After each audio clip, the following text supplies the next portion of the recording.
안녕하십니까. 사회복지사 1급 시험을 준비하는 수험생 여러분 반갑습니다. 나눔 CPS에서 사회복지사 1급 강의를 담당하고 있는 김영준 교수입니다. 여러분들과 함께 이 2015년 대비, 즉 13회가 되겠죠. 13회 사회복지사 1급 시험을 준비하는 데 있어서 도움이 될 수 있는 오리엔테이션을 시작하고자 합니다. 여러분들 교재 앞부분에 보면 오리엔테이션에 해당되는 자료가 있습니다. 매 교시별로 앞부분에 있는데요. 제가 써놓은 머릿말을 한번 읽어주시고, 이 머릿말은 오리엔테이션에 대한 자료는 되지 않습니다. 그 다음에 해당되는 사회복지사 1급 시험의 안내에서부터 학습 방향까지 이러한 것들을 좀 여러분들과 이야기하면서 오리엔테이션으로 가름하고자 합니다. 여러분들은 사회복지사 1급 시험이 어떠한 형태로 되어 있고, 또한 어떻게 출제가 되고, 또 어떻게 시험을 보는지, 실제 이제 현장에 가면은 시간은 어떻게 되는지, 문항수는 어떻게 되는지, 이러한 가장 기본적인 것들을 먼저 알 필요가 있습니다. 지피지기면 백전백승이란 말이 있죠. 알아야 됩니다. 알아야 그것을 대비할 수 있고 그것을 해낼 수 있다라고 하는 의미로 생각하시면 되겠습니다. 사회복지사 1급 시험은 국가자격시험입니다. 시도지사가 실시하는 시험이 아니라 보건복지부 장관이 실시하는 국가자격시험이다. 이렇게 생각하시면 됩니다.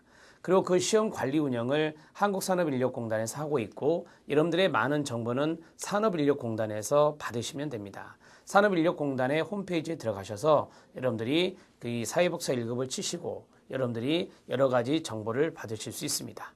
큐넷에 들어가면 된다는 것입니다. 자, 그러면 하나씩 해보죠. 시험 과목이 있습니다. 시험 과목은 3과목입니다. 3과목이고 영역은 8영역이다. 이렇게 말합니다. 그리고 각 영역마다 25문항씩 출제가 됩니다. 2012회 문제부터서 25문제였거든요. 그러니까 2014년도 상반기 때 봤던 12회까지가 바로 25문항이고요. 그 전까지가 바로 30문항이었습니다. 그래서 문항수가 많이 줄었다고 볼 수 있는데요. 240문항에서 200문항으로 줄었던 것입니다. 자, 2015년에 예정인 13회 문제도 각 영역마다 25문제씩 출제가 되어서, 문항씩 출제가 되어서 모두 200문항이 됩니다. 합격의 기준은 60%입니다. 그래서 우리가 간단하게 산술적으로 계산하면 200문항에 60%면 620이 120문항이 됩니다. 그래서 120문항을 맞추면, 이상을 맞추면 합격이다. 이렇게 정리할 수 있죠. 그런데 이런 것도 있습니다. 40%를 넘겨야 됩니다. 즉 1교시, 2교시, 3교시, 제가 3과목이라고 그랬잖아요. 1교시가 한 과목, 2교시가 한 과목, 3교시가 한 과목에서 3과목 8영역입니다. 그래서 각 교시별로 40%는 넘겨야 됩니다. 40%를 넘기지 않으면 바로 과락이라 해서 아무리 120개 이상을 맞았어도 탈락하게 됩니다. 이러한 것들을 좀 주의해서 여러분들이 알아두시면 좋겠습니다.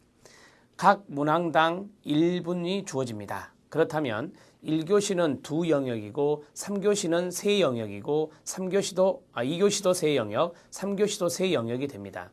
그렇다면 25문항, 1교시가 그래서 50문항이 되죠. 50문항, 50분이 됩니다. 그 다음에 2교시와 3교시는 3영역이라 했잖아요. 따라서 75문항을 보게 됩니다. 75문항에 1분씩이니 75분씩 주어지겠죠. 물론 장애인분은 1.5배를 더 줍니다. 장애로 이제 신청을 하시면, 장애인이다라고 해서 장애 신청을 하시면 1.5배의 시간이 추가가 되어서 일반 수험자보다 시간을 더 많이 쓰실 수 있습니다. 자, 이 점을 참고하시고요. 여러분들 그 교재 앞부분에 보시면 이러한 내용들이 쭉 서술되어 있습니다. 그러한 부분들을 참고해 주시기 바랍니다. 자, 제가 이제 시험에 대해서 판서를 통해서 쭉 정리를 할 때 이 부분을 다시 거론할 거예요. 미리 워밍업을 해드리고 있고요. 사지선다형이 아닙니다. 오지선다형입니다. 그래서 좀 아리까리한 문제가 있습니다. 사지선다는 조금 아리까리한 문제가 좀 적죠. 그러나 오지선다는 3개 정도는 커트가 되는데 2개 가지고 항상 고민하는 그러한 문항 스타일이 오지선다형이다. 이렇게 보실 수 있죠. 그래서 공부를 아주 정확하게 해 두시는 것이 좋습니다. 자, 응시 자격은 여러분들 교재 한번 보시고요. 전문대학을 나왔다. 사회복지학과의 전문대학을 나왔다. 그러면은 1년 이상의 실무 경력이 있어야 됩니다. 그래서 실무 경력이 인정되는 기관이 있어요. 그 인정되는 기관도 여러분 교재에 쭉 있기 때문에 그 인정되는 기관을 쭉 살펴주시기 바랍니다. 인정되지 않은 기관에서 1년 이상 근무를 했다. 그런데 사회복사 1급 공부를 시작했다. 그래서 낭패를 보신 분들이 많아요.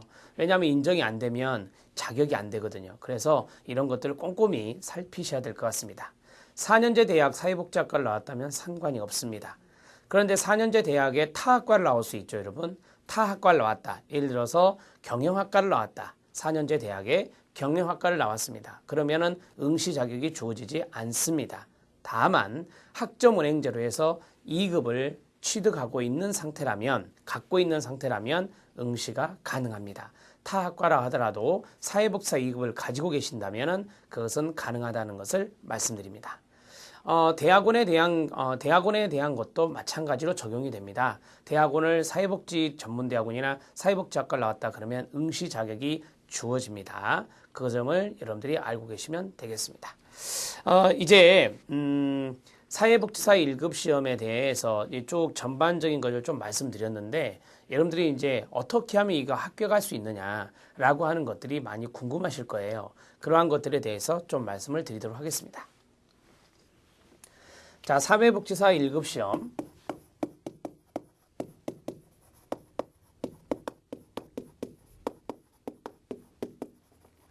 사회복지사 1급 시험은 세 과목 8영역이다. 이렇게 정리해 드릴 수 있다.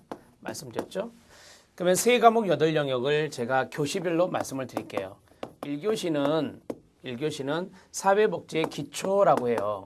사회복지의 기초라고 해서 두 영역이 있습니다. 인간행동과 사회환경. 인간행동과 사회환경이 있고, 자, 이게 이제 25문항이다. 이렇게 정리해 드렸죠. 25문항. 자, 그 다음에 두 번째가 사회복지 조사방법론입니다. 사회복지 조사방법론. 자, 이게 이제 25문항이 됩니다. 그래서 50문항이 된다. 말씀드렸고요. 자, 2교시는 노란색으로 써볼까요? 자, 2교시는 실천입니다. 사회복지 실천 영역에 해당되는 과목으로서 영역은 세 영역이 있습니다. 첫 번째는 사회복지 실천론이 있습니다. 사회복지 실천론도 마찬가지 25문항이 되겠습니다. 사회복지 실천 기술론이 있습니다. 사회복지 실천 기술론.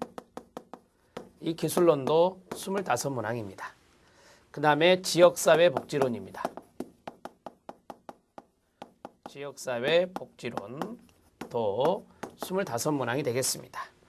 자, 이제 3교시는 빨간색으로 써보겠습니다. 3교시는 정책과 제도입니다.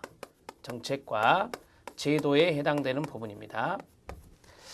자, 3교시도 세 영역으로 되어 있는데요. 첫 번째가 사회복지 정책론입니다. 사회복지 정책론 25문항이 되고요. 자, 그 다음에 사회복지 행정론입니다. 사회복지 행정론 25문항입니다. 자, 그 다음에 사회복지 법제론이 됩니다. 사회복지 법제론. 사회복지 법제론도 25문항이 됩니다. 자, 그렇게 해서 합계가 바로 200문항이다. 이렇게 정리할 수 있습니다. 모두 합해서 200문항의 이 시험을 여러분들은 치르시게 되는데요.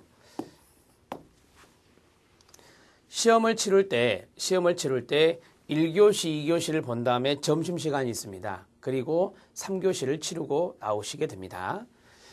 일반 수험자를 대상으로 말씀드렸습니다. 이제 금방은. 자, 1교시, 2교시, 3교시에서 제가 말씀을 드렸죠. 60% 이상이면 합격이다라고 했거든요. 그럼 200문항에서 60% 이상이면 합격이다. 이렇게 말씀드렸습니다. 60% 이상을 개수로 한다면 6, 22. 그래서 120 정답수가 120개 이상이면 합격이다. 이렇게 정리할 수 있어요.